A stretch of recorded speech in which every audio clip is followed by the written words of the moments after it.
아빠, 도대체 언제까지 이럴 거예요? 집안 분위기가 장례식장 같아요. 무슨 소리야?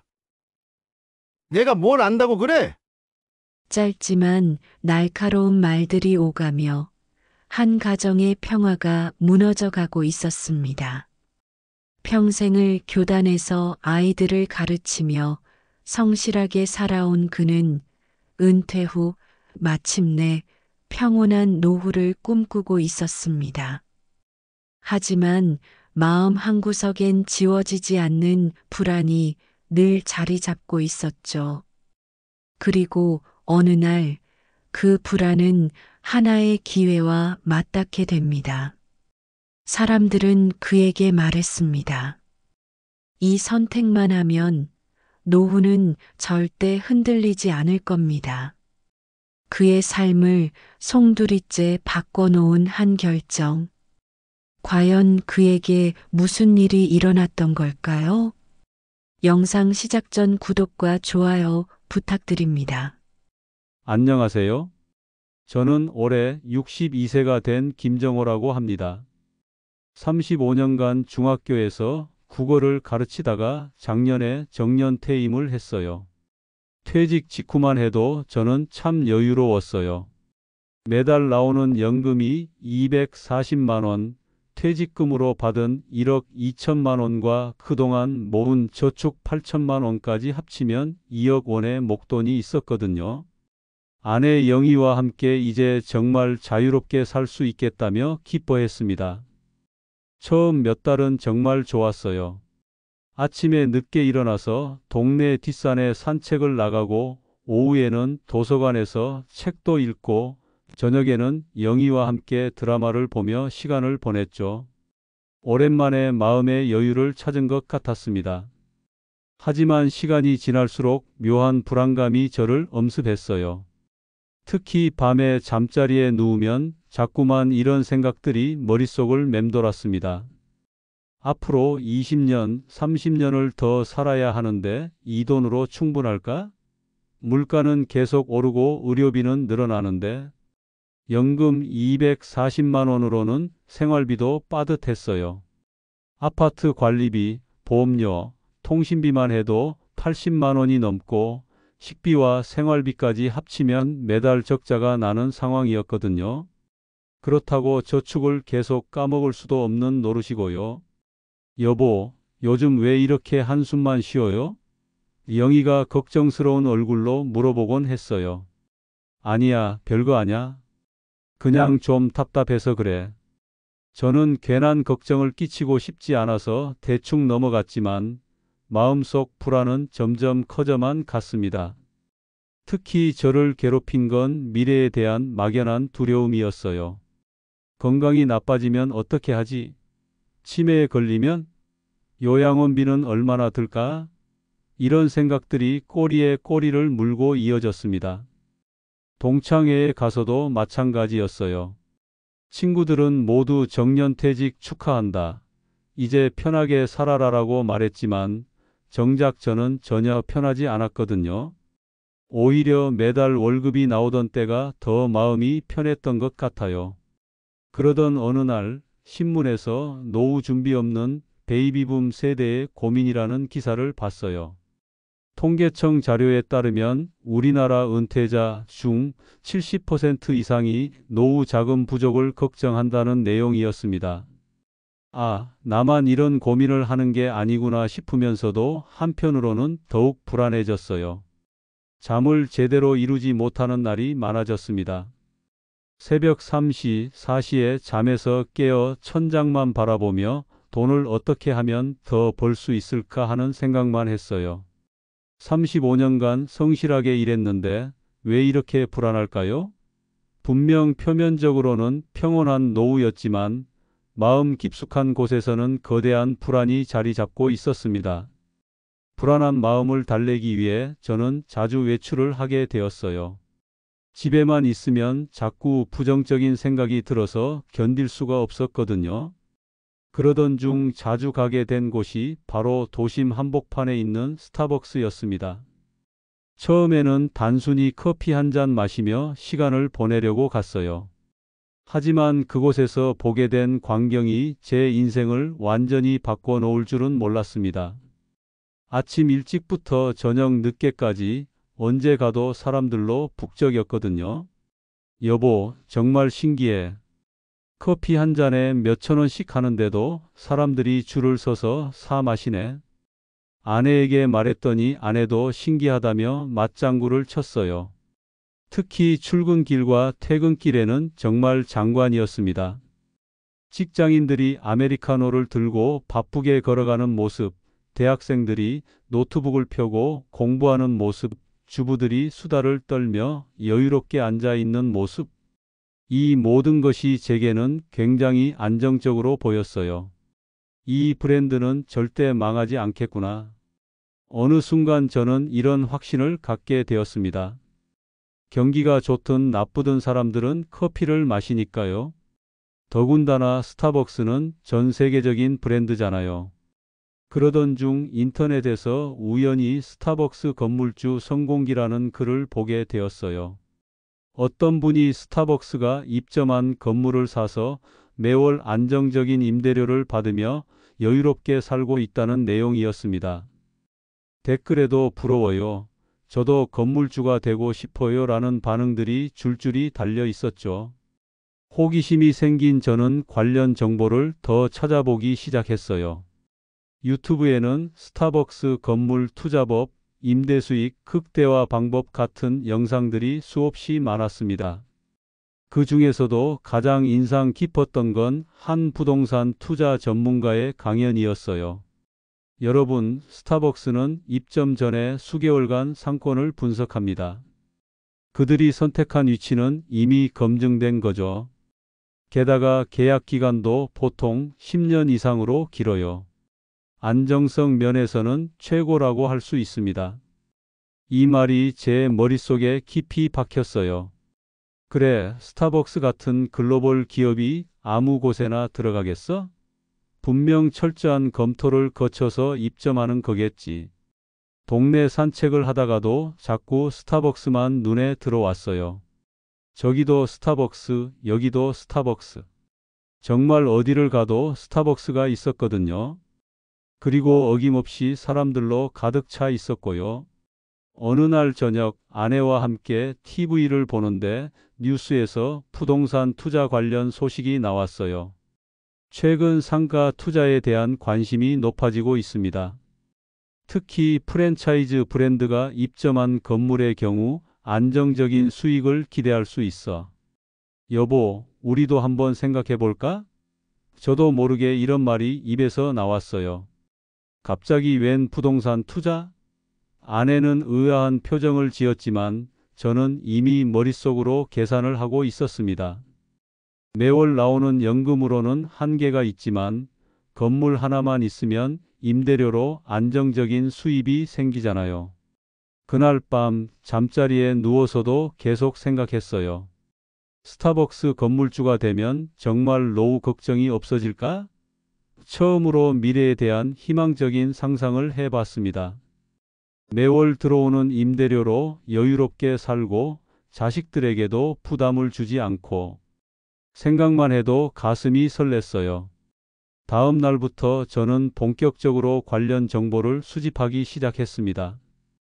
부동산 카페에 가입하고 투자 서적도 사서 읽고 심지어 세미나까지 참석했어요. 모든 정보가 한 방향을 가리키고 있었습니다. 스타벅스 건물 투자는 안전하다. 정보를 수집하면 할수록 저는 스타벅스가 임차인으로 들어간 건물 투자에 대한 확신이 커져만 갔어요. 인터넷 카페에서는 성공담들이 넘쳐났고 유튜브 영상마다 지금이 기회다라는 말들이 반복되었거든요. 하지만 막상 실행에 옮기려니 망설여졌습니다. 역시 전문가의 조언이 필요하다고 생각했어요. 그러던 중 지인의 소개로 부동산 컨설팅 업체 대표를 만나게 되었습니다. 강남에 사무실을 둔 제법 규모가 있는 회사였고 대표는 20년 경력의 베테랑이라고 했어요. 선생님, 현명한 선택을 하고 계십니다. 컨설턴트는 자신감 넘치는 목소리로 말했어요. 요즘 같은 저금리 시대에 예금으로는 인플레이션도 따라잡기 힘들어요. 하지만 스타벅스 같은 글로벌 브랜드가 세입자로 들어간 건물은 다릅니다. 사무실 벽면에는 성공 사례들이 빼곡히 붙어 있었어요. 건물주 투자 후 3년 만에 200% 수익, 매월 안정적인 임대료 수입 같은 문구들이 제 눈을 사로잡았습니다. 지금 제가 알아본 매물이 하나 있어요. 신도림 근처인데 교통이 정말 좋은 곳이에요. 지하철 2호선, 1호선이 모두 지나가고 버스 노선도 많거든요. 컨설턴트는 태블릿을 꺼내 건물 사진들을 보여줬어요. 3층 건물이었는데 1층에는 스타벅스가 임차인으로 들어가 있고 2-3층에는 학원과 사무실이 세입자로 들어가 있었습니다. 1층 스타벅스와는 이미 10년 장기 임대 계약이 되어 있어요. 매출 연동 임대료 계약이라서 매출이 오르면 받으시는 임대료도 함께 올라가죠. 건물 가격이 얼마 정도 하나요? 제가 조심스럽게 물어봤어요. 20억 원입니다. 하지만 현재 전체 임대료 수입이 월 600만 원 정도 나와요. 연 수익률이 3.6% 정도 되죠. 은행 예금금리보다 훨씬 좋은 조건이에요. 특히 스타벅스가 1층 세입자라는 점이 가장 큰 장점입니다. 숫자를 듣자니 갑자기 현실감이 들었어요. 제가 가진 돈으로는 건물을 살 수 없었거든요. 저는 자금이 좀 부족한데요. 그런 분들을 위해 부동산 담보대출이 있습니다. 요즘 상가 담보대출 금리도 많이 내려와서 3% 초반대예요. 선생님 같은 분은 신용도 좋으시니까 더 좋은 조건도 가능할 거예요.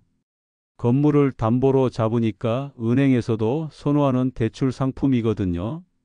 집에 돌아와서 아내에게 이야기했더니 아내는 걱정스러운 표정을 지었어요. 여보, 너무 성급한 것 같아. 우리가 건물주 경험이 있나?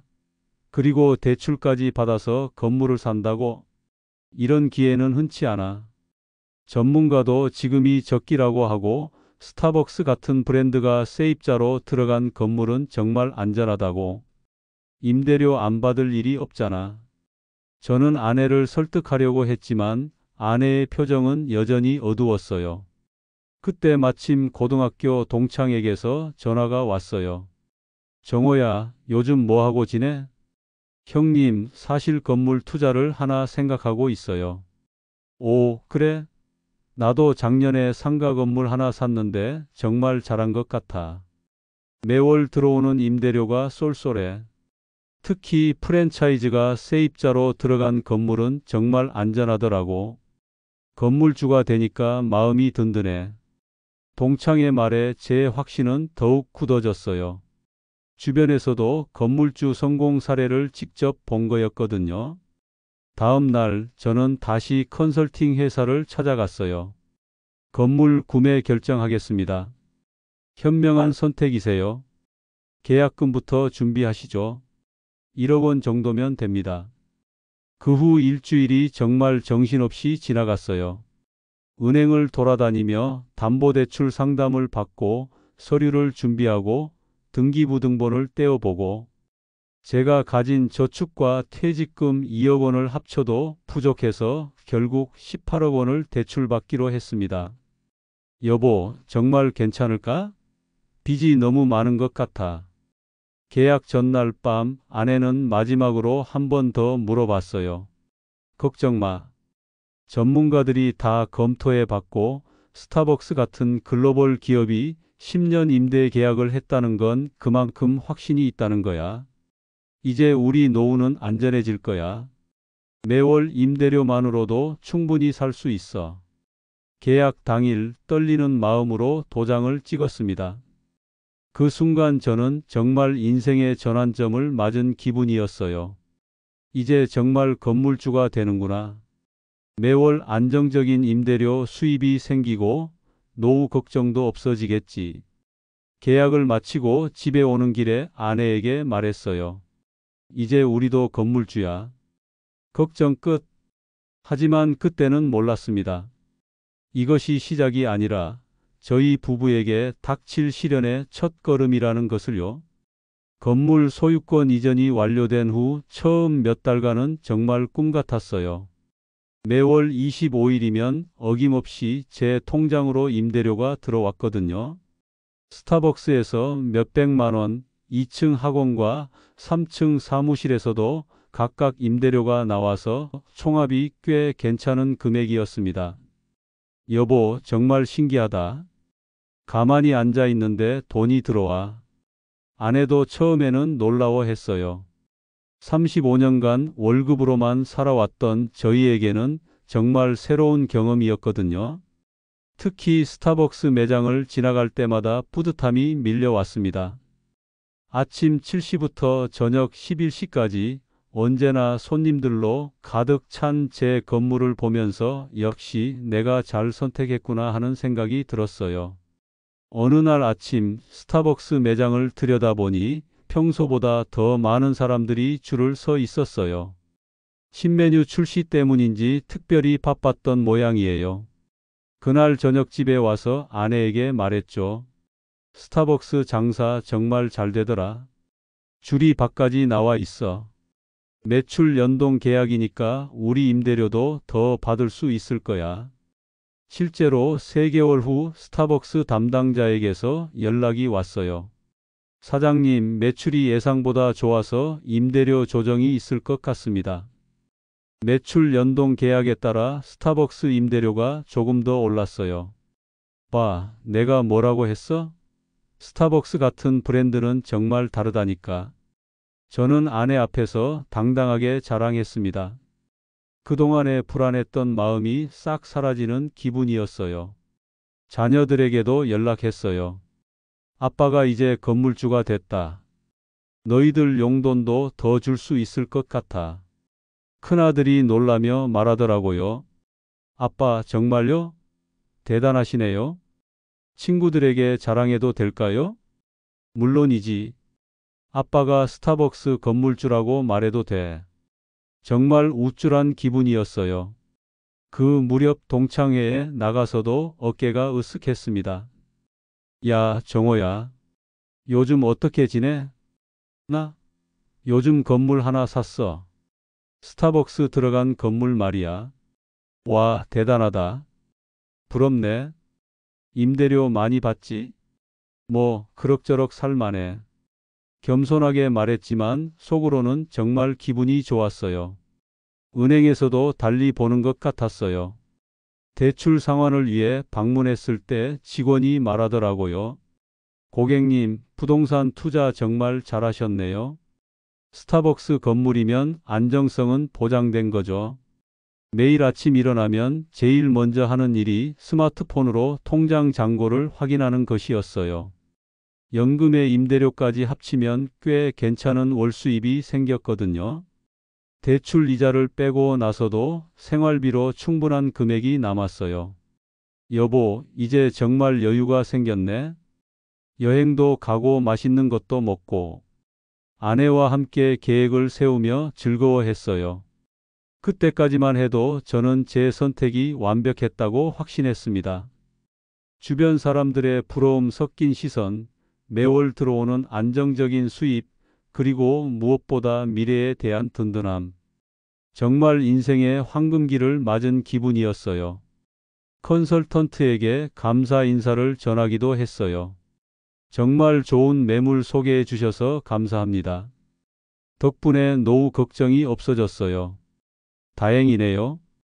앞으로도 좋은 기회 있으면 연락드리겠습니다. 컨설턴트도 만족해하는 표정이었어요. 저녁에 가족들과 함께 근처 식당에서 외식을 할 때도 마음이 한결 가벼웠어요. 아빠, 요즘 표정이 정말 밝아지셨어요. 딸이 말하더라고요. 그럼 아빠가 이제 건물주니까 당연하지. 그때 저는 정말 행복했어요. 35년간 교직 생활을 하면서도 느껴보지 못했던 경제적 자유로움을 만끽하고 있었거든요. 매월 정해진 월급이 아니라 제 소유인 건물에서 나오는 수익이라는 점이 더욱 뿌듯했어요. 밤에 잠자리에 들면서도 정말 잘했다. 이제 자식들에게 부담 주지 않고 품위 있게 늙어갈 수 있겠다는 생각으로 마음이 든든했습니다. 하지만 그 달콤했던 시간이 얼마나 짧을지, 그리고 곧 닥쳐올 현실이 얼마나 가혹할지는 전혀 예상하지 못했어요.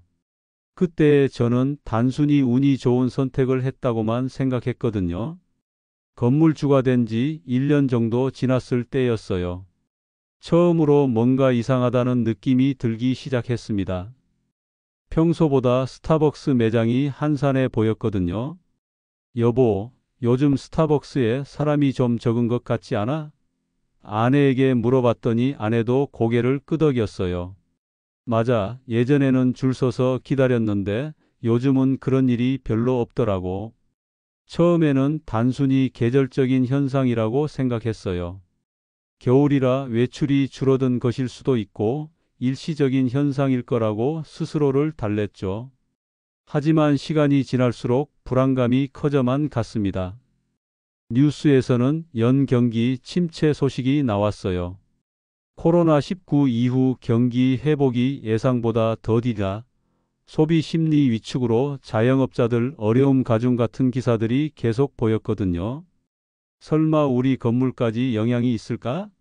마음 한구석에서는 불안했지만 겉으로는 태연한 척했어요. 스타벅스 같은 글로벌 브랜드가 쉽게 흔들릴 리는 없다고 생각했거든요. 그런데 3개월째 되던 어느 날 스타벅스 매니저에게서 연락이 왔어요. 사장님, 죄송한 말씀이지만 잠깐 뵐 수 있을까요? 임대료 관련해서 말씀드릴 게 있어서요. 가슴이 철렁했어요. 좋은 소식일 리는 없을 것 같았거든요. 매니저를 만난 자리에서 들은 이야기는 정말 충격적이었어요. 사장님, 최근 매출이 많이 줄었어요. 작년 같은 기간에 비해서 30% 정도 감소했습니다. 매출 연동 계약이다 보니까 임대료도 조정이 불가피해요. 얼마나 줄어드나요? 한 달에 80만 원 정도 줄어들 것 같습니다. 머리가 하얘졌어요. 스타벅스 임대료만으로도 상당한 비중을 차지했는데 그게 줄어든다니. 전체 임대료 수입이 크게 타격을 받을 게 뻔했거든요. 집에 와서 아내에게 이야기했더니 아내 얼굴도 어두워졌어요. 여보, 어떻게 하지? 대출 이자도 내야 하는데. 아직 괜찮아. 다른 층 임대료도 있고 일시적인 현상일 거야. 아내를 안심시키려고 했지만 제 목소리에도 확신이 없었어요. 더 큰 문제는 2층 학원에서도 비슷한 이야기가 나온다는 것이었어요. 학부모들이 경기가 어려우니 사교육비를 줄이고 있다는 거였죠. 원장이 임대료 인하를 요청해 왔을 때는 정말 당황스러웠어요. 원장님, 계약서에 명시된 금액인데요. 사장님도 아시잖아요. 요즘 경기가 어떤지 조금만 봐주시면 안 될까요? 아니면 다른 곳으로 이전을 고려해 봐야 할 것 같아요. 이전한다는 말에 가슴이 철렁했어요. 공실이 생기면 더 큰 문제가 될 테니까요. 결국 원래 임대료보다 조금 줄여주기로 했습니다. 그러던 어느 날 정말 청천벽력 같은 연락이 왔어요. 스타벅스 본사 담당자에게서였습니다. 사장님, 죄송합니다만 계약 해지를 통보드려야 할 것 같습니다. 네? 갑자기 무슨 말씀이세요? 매출이 계속 저조하고 본사 방침에 따라 수익성이 떨어지는 매장들을 정리하고 있어요. 6개월 후에 계약이 종료됩니다. 전화를 끊고 나서 한동안 멍하게 앉아 있었어요. 스타벅스가 나간다니. 1층이 공실이 되면 건물 가치도 떨어지고 임대료 수입도 크게 줄어들 텐데. 여보, 무슨 일이야? 얼굴이 왜 그래? 아내가 걱정스럽게 물어봤어요. 스타벅스가 나간대. 아내의 얼굴이 하얘졌어요. 어떻게 그럴 수가 있어? 10년 계약이라고 했잖아. 매출이 안 나온다고. 본사에서 정리한다고 해. 그날 밤은 정말 잠을 이룰 수 없었어요. 머릿속이 복잡했거든요. 스타벅스 같은 글로벌 브랜드도 이렇게 쉽게 철수할 수 있다는 게 믿어지지 않았어요. 다음 날부터 부동산 중개업소를 돌아다니며 새로운 세입자를 구해봤지만 요즘 경기로는 쉽지 않다는 말만 돌아왔어요. 요즘 상가 장사가 워낙 안 되다 보니까 특히 1층 같은 경우는 임대료 부담 때문에 들어오려는 곳이 별로 없어요. 컨설턴트에게 연락해 봤지만 별다른 대안을 제시해 주지 못했어요. 시장 상황이 좀 어려운 것 같네요. 조금 기다려 보시죠. 그때부터 저는 매일 밤 잠자리에서 천장만 바라보며 걱정했어요. 이제 어떻게 하지? 대출 이자는 계속 나가는데 달콤했던 꿈이 서서히 균열을 보이기 시작했습니다. 그리고 이것이 시작에 불과하다는 것을, 앞으로 더 큰 시련이 기다리고 있다는 것을 그때는 알지 못했어요. 스타벅스가 철수한 후 6개월이 지났지만 새로운 세입자를 찾지 못했어요. 1층이 텅 빈 채로 있으니 건물 전체가 을씨년스러워 보였습니다. 지나가는 사람들조차 발길을 돌리는 것 같았어요. 사장님, 1층이 공실이니까 건물 이미지가 안 좋아요. 다른 층 임대료도 좀 내려주실 수 있나요? 2층 학원 원장이 또다시 임대료 인하를 요청했어요. 원장님, 이미 한번 깎아드렸는데.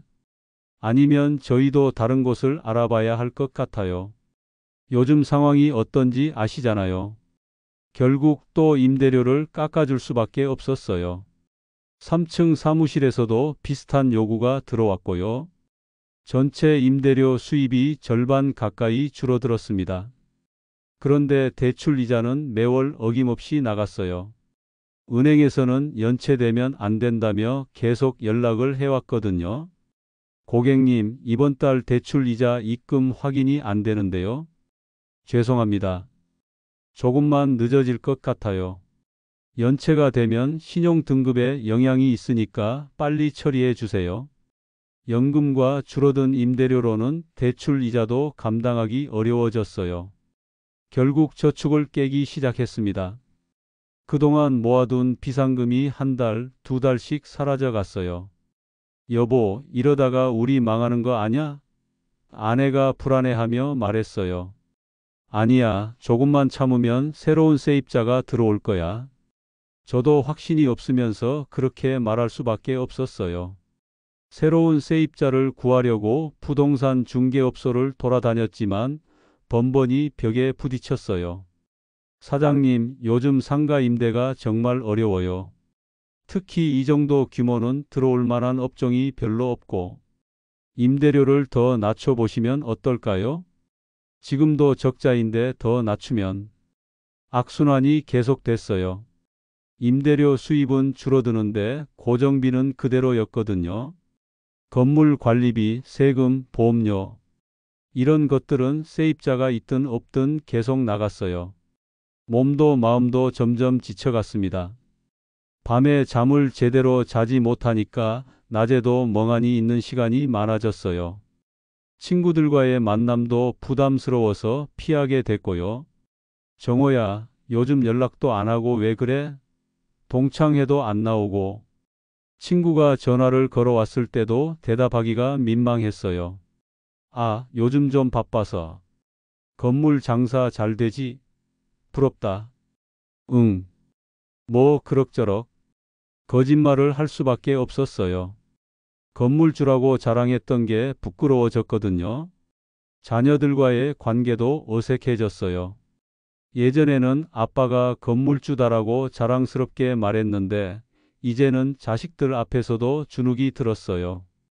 아빠, 요즘 많이 힘들어 보이세요. 무슨 일 있어요? 큰아들이 걱정스럽게 물어봤어요. 아니다, 별일 없어. 자식들에게까지 걱정을 끼치고 싶지 않았어요. 그러다 보니 가족들과의 대화도 점점 줄어들었어요. 저녁 식사 시간에도 말없이 밥만 먹고 TV만 보고 예전처럼 화기애애한 분위기는 사라졌습니다. 여보, 우리 이야기 좀 해요. 요즘 너무 말이 없어요. 아내가 말을 걸어도 피곤하다며 방으로 들어가 버렸어요. 혼자 있는 시간이 많아지면서 자꾸 부정적인 생각만 들었어요. 왜 그때 아내 말을 들었을까? 컨설턴트를 믿은 내가 바보였다. 스타벅스도 결국 배신했다. 은행에서는 더 이상 기다려줄 수 없다며 압박이 심해졌어요. 고객님, 연체가 계속되고 있습니다. 담보물 처분도 고려해 봐야 할 상황이에요. 조금만 더 시간을 주세요. 세입자를 구하고 있으니까. 더 이상 기다리기 어렵습니다. 빨리 대책을 세우세요. 집에서도 은행에서도 어디서도 편할 곳이 없었어요. 전화벨 소리만 들어도 가슴이 철렁했거든요. 빚 독촉 전화일까 봐서요. 아내도 점점 지쳐가는 게 보였어요. 예전처럼 밝은 표정을 찾아보기 힘들었고 한숨을 쉬는 일이 많아졌어요. 여보, 이제 정말 어떻게 해야 할까요? 아내가 울먹이며 말했을 때 저도 답을 할 수가 없었어요. 그때 저는 정말 외로웠어요. 건물주가 되어 당당했던 때가 꿈처럼 느껴졌거든요. 주변 사람들과도 멀어지고 가족과의 대화도 끊기고 점점 혼자가 되어가는 기분이었습니다. 밤마다 천장을 바라보며 이 모든 게 언제 끝날까 하는 생각만 했어요. 하지만 상황은 나아질 기미가 보이지 않았고 저는 점점 더 깊은 절망 속으로 빠져들어가고 있었습니다. 건물을 산 지 2년이 지났을 때 저는 정말 바닥까지 떨어진 기분이었어요. 매일 집 안에만 틀어박혀 있으면서 누구와도 말을 하지 않았거든요. 가족들이 말을 걸어도 피곤하다, 귀찮다는 말만 반복했어요. 그러던 어느 토요일 저녁이었습니다. 온 가족이 모여 저녁을 먹는데 갑자기 큰아들이 폭발했어요. 아빠, 도대체 언제까지 이럴 거예요? 집안 분위기가 장례식장 같아요. 무슨 소리야, 너는? 저도 화가 났어요. 엄마 보세요. 요즘 얼마나 힘들어 하시는지 아세요? 아빠는 자기 일만 생각하고 가족들 걱정은 안 하시나요? 내가 뭘 안다고? 저도 이제 성인이에요. 아빠가 건물 때문에 망했다는 거 다 알고 있어요. 그런데 그게 가족들 무시하고 혼자 끙끙거릴 이유가 돼요? 딸도 끼어들었어요. 오빠 말이 맞아요. 아빠, 저희가 아빠 때문에 창피하거나 그런 거 아니에요. 그런데 아빠가 저희를 피하니까 더 서러워요. 그 순간 아내가 울음을 터뜨렸어요. 여보, 정말 힘들면 힘들다고 말해요. 왜 혼자 견디려고 해요? 우리가 남이에요? 내가 잘못했어. 미안해. 처음으로 제 마음속 이야기를 꺼냈어요. 20억짜리 건물이 이제 13억 정도밖에 안 된대. 은행에서는 매일 독촉하고 정말 어떻게 해야 할지 모르겠어. 큰아들이 의외로 차분하게 말했어요. 아빠, 그럼 팔아요. 빨리. 팔면 몇 억 손해인데. 손해 보더라도 빚은 정리하고 다시 시작하는 게 낫지 않을까요? 이렇게 계속 끌고 가면 더 큰 손해 볼 수도 있잖아요. 딸도 거들었어요. 아빠, 돈은 다시 벌면 돼요. 그런데 아빠가 이렇게 병들면 저희는 어떻게 해요? 그날 밤 오랜만에 아내와 진솔한 대화를 나눴어요. 여보, 내가 너무 독단적이었지? 처음에 자기 말을 들었어야 했는데 지금 와서 그런 말 해봐야 뭐해요. 그때는 저도 확신이 없었어요. 이제 어떻게 할지만 생각해요. 정말 미안해. 그동안 너무 힘들었지? 아내가 제 손을 잡으며 말했어요. 힘들긴 했지만 당신이 혼자 끙끙 앓는 게 제일 속상했어요. 우리 부부가 언제부터 이렇게 남이 됐나 싶어서. 그 순간 정말 많은 것을 깨달았어요. 저는 그동안 경제적인 손실에만 매몰되어 있었는데 정작 소중한 것들을 놓치고 있었던 거였어요. 다음 날부터 아내와 함께 본격적으로 해결책을 찾기 시작했어요. 여러 부동산 중개업소를 돌아다니며 건물 매각에 대해 상담받았고 은행과도 협상을 시도했어요. 사장님, 지금 시세로는 14억 정도가 한계일 것 같아요. 중개업체 대표가 말했어요. 6억 정도 손해네요. 시간이 더 지나면 더 떨어질 수도 있어요. 지금이라도 결정하시는 게 좋을 것 같습니다. 집에 돌아와서 가족들과 상의했어요. 이번에는 혼자 결정하지 않았어요. 6억 넘게 손해를 보더라도 파는 게 나을까요? 큰아들이 먼저 대답했어요. 아빠, 빨리 정리하세요. 아빠 건강이 더 중요해요. 딸도 고개를 끄덕였어요. 맞아요. 더 늦으면 더 손해 볼 것 같아요.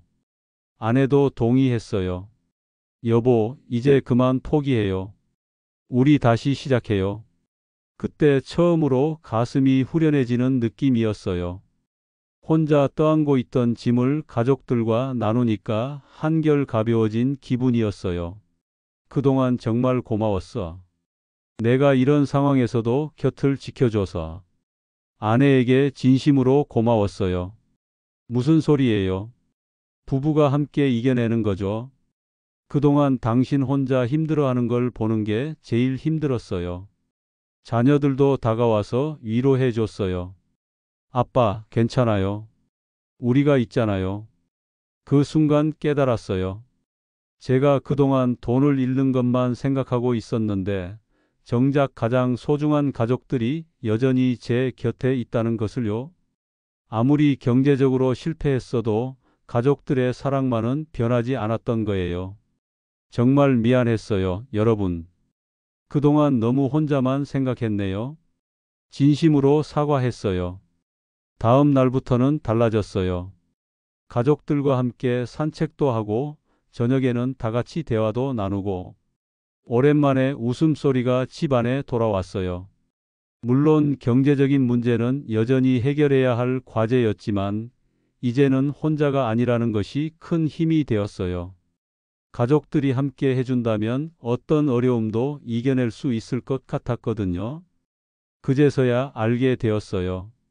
진짜 중요한 건 돈이 아니라 사람이라는 것을, 그리고 가족의 소중함을요. 건물을 산 지 2년이 지났을 때 저는 정말 바닥까지 떨어진 기분이었어요. 매일 집 안에만 틀어박혀 있으면서 누구와도 말을 하지 않았거든요. 가족들이 말을 걸어도 피곤하다, 귀찮다는 말만 반복했어요. 그러던 어느 토요일 저녁이었습니다. 온 가족이 모여 저녁을 먹는데 갑자기 큰아들이 폭발했어요. 아빠, 도대체 언제까지 이럴 거예요? 집안 분위기가 장례식장 같아요. 무슨 소리야, 너는? 저도 화가 났어요. 엄마 보세요. 요즘 얼마나 힘들어 하시는지 아세요? 아빠는 자기 일만 생각하고 가족들 걱정은 안 하시나요? 내가 뭘 안다고? 저도 이제 성인이에요. 아빠가 건물 때문에 망했다는 거 다 알고 있어요. 그런데 그게 가족들 무시하고 혼자 끙끙거릴 이유가 돼요? 딸도 끼어들었어요. 오빠 말이 맞아요. 아빠, 저희가 아빠 때문에 창피하거나 그런 거 아니에요. 그런데 아빠가 저희를 피하니까 더 서러워요. 그 순간 아내가 울음을 터뜨렸어요. 여보, 정말 힘들면 힘들다고 말해요. 왜 혼자 견디려고 해요? 우리가 남이에요? 내가 잘못했어. 미안해. 처음으로 제 마음속 이야기를 꺼냈어요. 20억짜리 건물이 이제 13억 정도밖에 안 된대.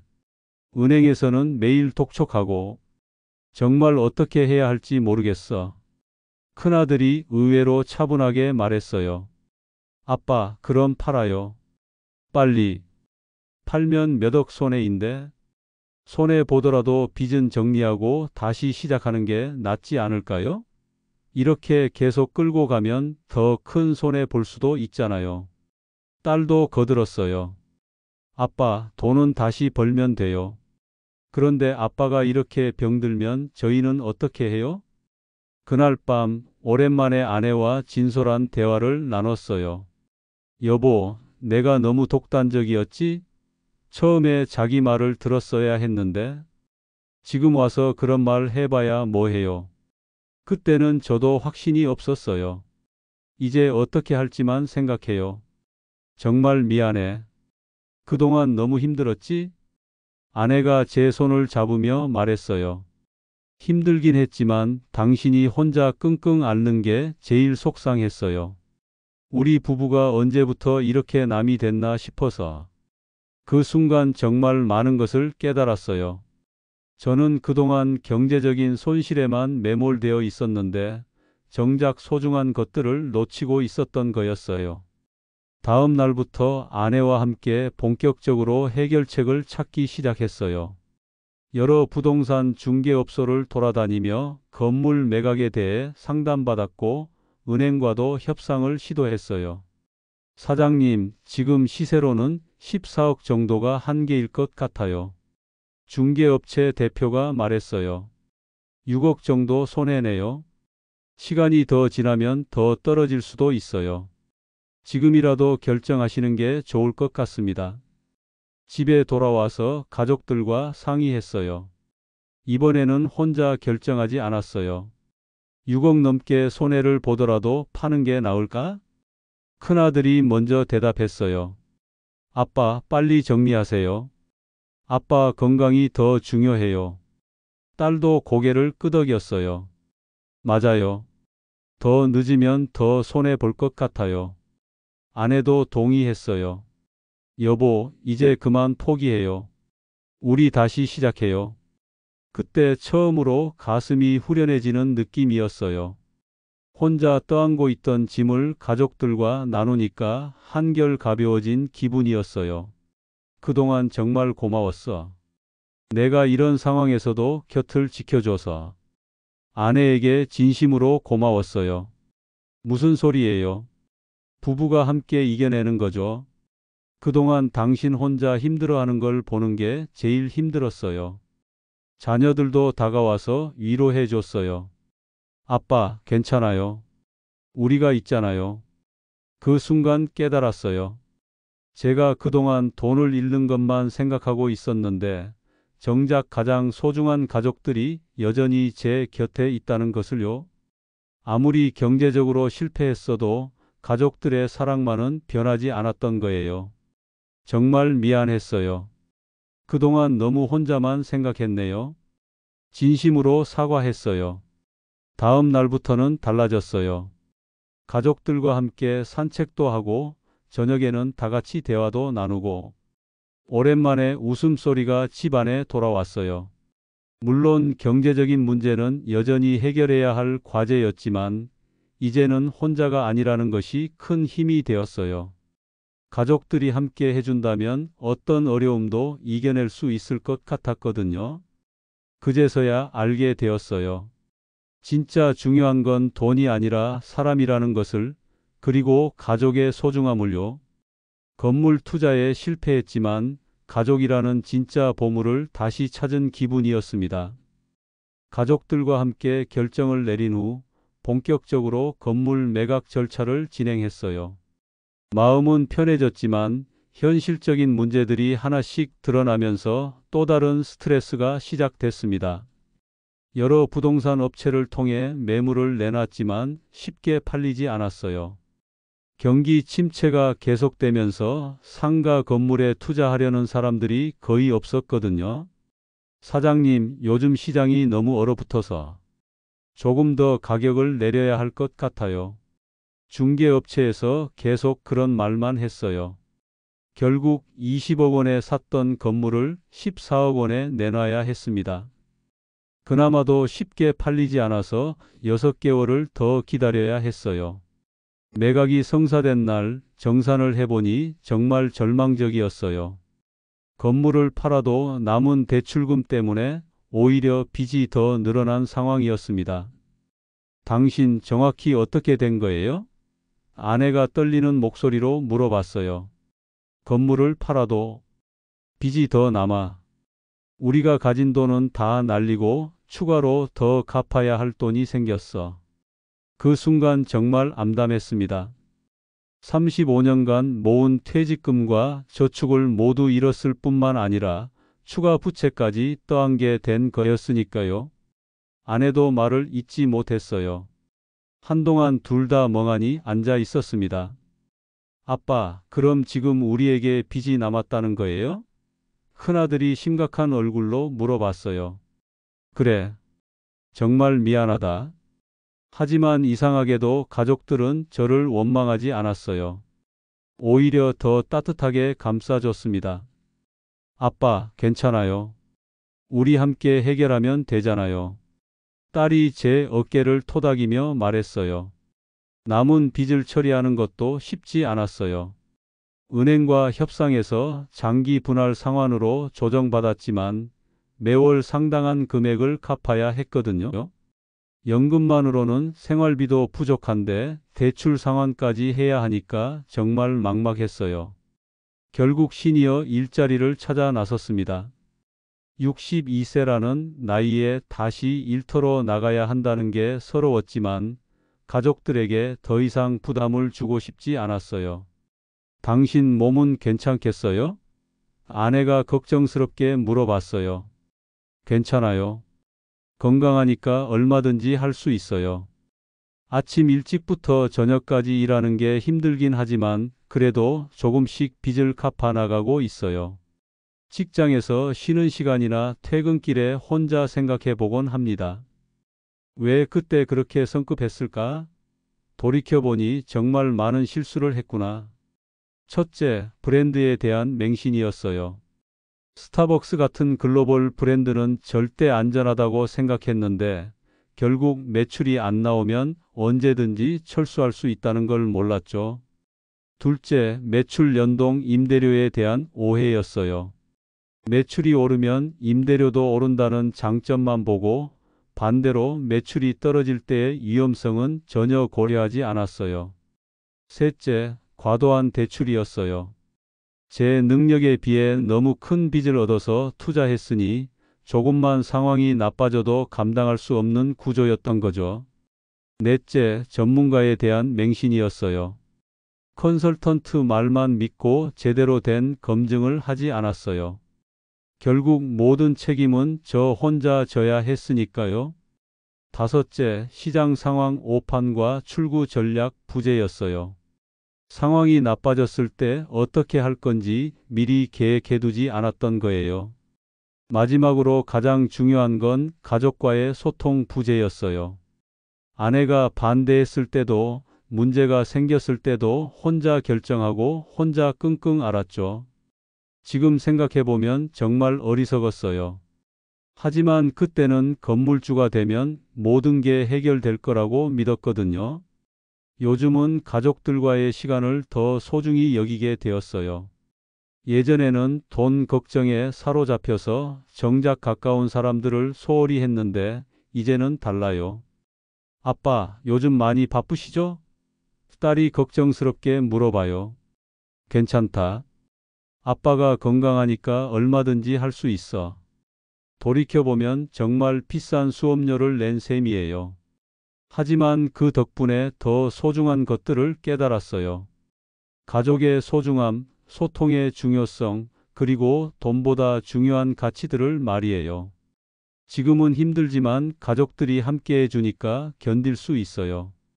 건물주라는 꿈은 사라졌지만 가족들과 함께 있으면 그것만으로도 충분하거든요. 만약 제 이야기를 듣는 분이 계시다면 꼭 기억해 주세요. 브랜드 맹신, 전문가 의존, 과도한 대출, 가족과의 대화 부족. 이 모든 것들이 저를 나락으로 이끌었어요. 저처럼 뼈아픈 후회를 하지 않으셨으면 좋겠습니다. 이 이야기가 마음에 와닿으셨다면 구독과 좋아요로 함께해 주시길 부탁드립니다. 여러분의 관심이 다음 이야기를 이어가는 큰 힘이 됩니다.